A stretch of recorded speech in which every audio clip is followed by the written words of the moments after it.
Witam Państwa.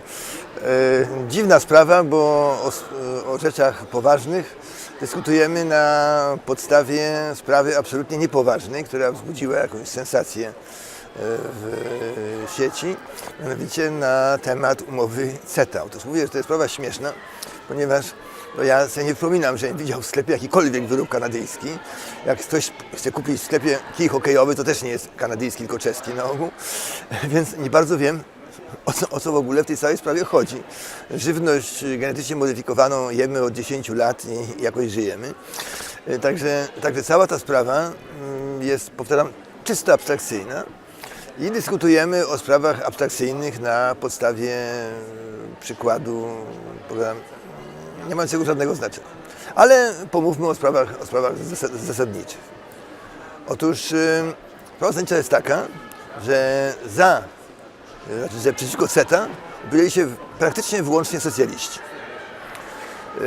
Czy to będą socjaliści typu Zieloni, prawda, czy tam jakieś ALDE, GDO, czy tak dalej, czy narodowi socjaliści pani Maryny Le Pen. Przeciwko byli socjaliści, którzy chcieli ochrony rynku, ochrony pracy i tak dalej, i tak dalej, i tak dalej. I przeciwko był na przykład PSL, prawda, które wiadomo chce chronić rynki. Także rzecz jasna nie można było stać po stronie przeciwników CETY. Dla samej zasady, powtarzam, bo nie ma to żadnego praktycznego znaczenia. Natomiast proszę zrozumieć jedno. Jak mówiłem, znacznie lepszym kierownikiem państwa byłaby małpa niż socjalista. Dlatego, bo małpa wybiera raz w lewo, raz w prawo, a socjalista zawsze wybiera w lewo, czyli małpa myli się w połowie wypadków, a socjalista myli się zawsze. Dlatego powtarzam, wolę być rządzonym w kraju przez małpę niż przez socjalistę. I również wolę być rządzonym przez PO i PiS niż przez socjalistów. Prawda? To jest banda złodziei oczywiście i tego, ale no, przynajmniej nie robią nieustannych błędów zasadniczych. Bo jeżeli ktoś ukradnie, no to pieniądz się przeniesie od Kowalskiego do Wiśniewskiego, prawda? Ale bogactwo kraju od tego nie ulega wielkiej zmianie. Natomiast jak ktoś źle rządzi, a socjaliści zawsze rządzą źle, no to jest tragedia. I teraz zastanówmy się właściwie, dlaczego w kraju PO, PiS i również ich odnogi tutaj w Parlamencie Europejskim głosowały jednak za CETA. Prawda? I tutaj ludzie się zastanawiają, no, nie po to, żeby się odróżnić od socjalistów, tylko miały w tym jakiś tam cel. Otóż, szczerze mówiąc, nie bardzo wiem, bo narażają się części elektoratu, podobnie jak ja się narażam, prawda? Mówiąc prawdę, zawsze człowiek mówi prawdę, to się naraża. Ale pytanie dlaczego? Ludzie mówią, bo oni się sprzedali wielkim koncernom. Otóż wielkie koncerny oczywiście, że chcą mieć większy teren ekspansji, ale proszę pamiętać, że koncern kanadyjski po podpisaniu CETA napotka konkurencję w Kanadzie ze strony koncernów europejskich. Także to nie jest tak, że jest to w jakimś interesie wielkich koncernów, podobnie jak i w małych, prawda? Podobnie jak i w małych. Także zupełnie o tym się zapomina, że konkurencją dla wielkiego biznesu jest inny wielki biznes również.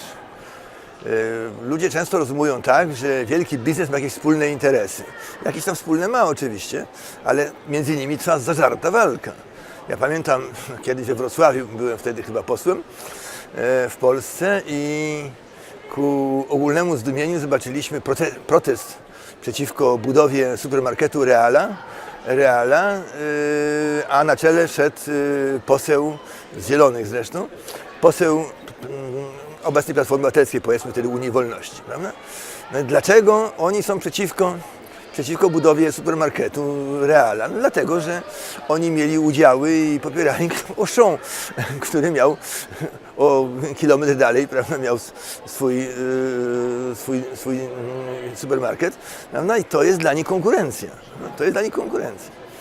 I proszę to zrozumieć, nie ma czegoś takiego jak spółka wielkiego kapitału. Natomiast jest coś bardzo niedobrego, mianowicie jest to spółka wielkiego kapitału z rządem. I to jest rzecz rzeczywiście niesłychanie niebezpieczna, ponieważ wtedy nie normalne interesy, nie wolna konkurencja jest popierana, tylko przeciwnie.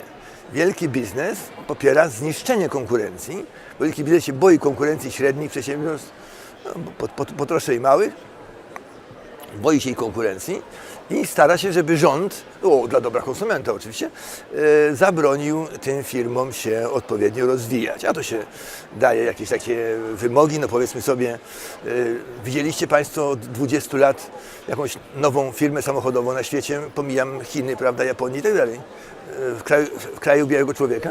Nie.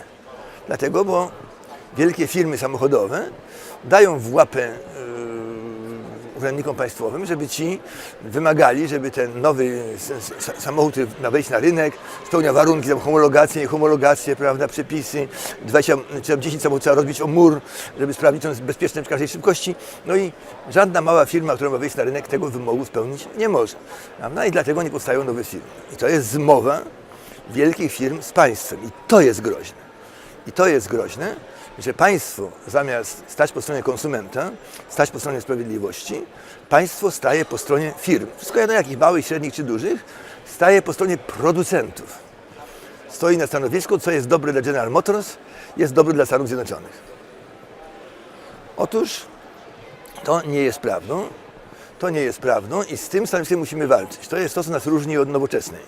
Nowoczesna właśnie wyznaje tę zasadę, że co jest dobre dla General Motors jest dobre dla Polski, a znaczy dla jakichś tam polskich zakładów tutaj, a my tego nie uznajemy. My stoimy na stanowisku priorytetu polskiego konsumenta i to, że polski konsument będzie miał trochę taniej syrop klonowy, nie wiem co to jest, bo nigdy tego nie jadłem, ale to jest jedyny produkt kanadyjski, o którym słyszałem poza Chevroletem, to proszę Państwa na pewno polskiemu konsumentowi nie zaszkodzi.